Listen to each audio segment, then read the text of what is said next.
Hello guys, আমরা এখন চলে এসেছি মিষ্টি আর গোলুর নতুন একটা দুষ্টু মিষ্টি গল্পে। আজ মিষ্টি খুব রাগ করেছি, কেননা ওর ভাই ওকে খেলতে দিচ্ছে না। ওর ভাই দুষ্টুমি করে যাচ্ছে। এই যে গোলু। হ্যাঁ, ও বলছে ও নাকি দুষ্টুমি করছে না, কিন্তু ও খুব দুষ্টুমি করছে। তার জন্য ওর দিদি রেগে গেছে। দেখো রেগে কি করেছে আমার এই বিছনাটা, দেখো।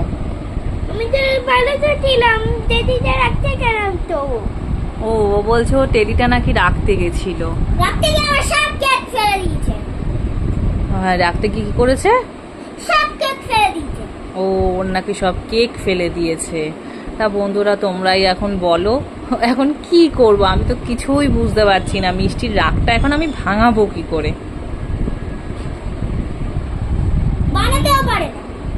দেখো দেখো মিষ্টি কিরকম রেগে গেছে, দেখো তোমরা সবাই।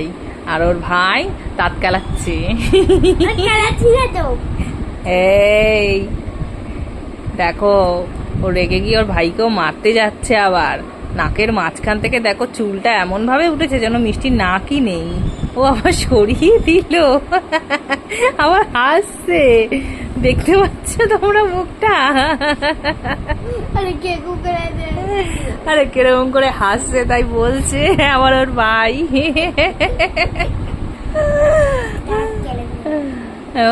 এখনো ভাইয়ের উপর রেগে রয়েছে। দেখো দেখো, এখন মনে হচ্ছে একটা চোখই নেই, চুলটা এমন এসেছে।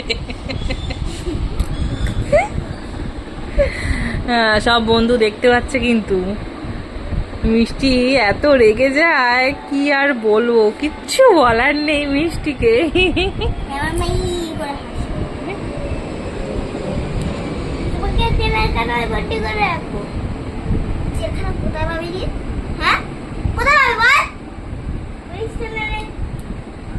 পুলিশ? হ্যাঁ পুলিশ তুই?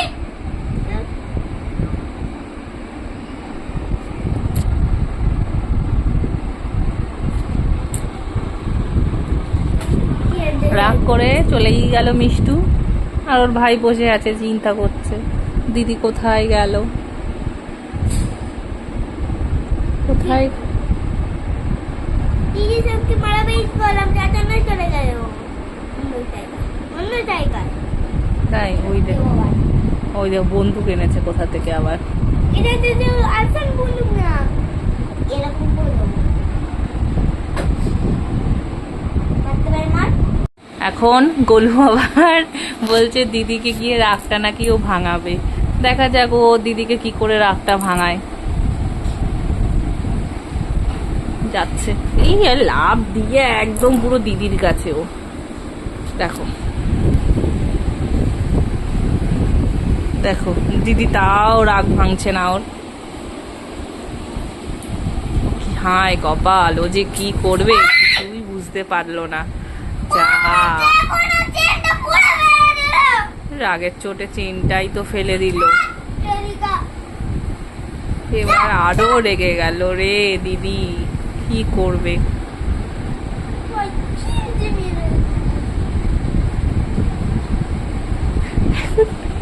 এখন বুঝতে পারছে না গোলু যাচ্ছে এখন চেনটা খুঁজতে।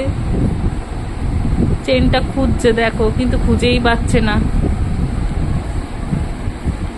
দিদির চেনটা। দিদি স্যাড হয়ে গেছে।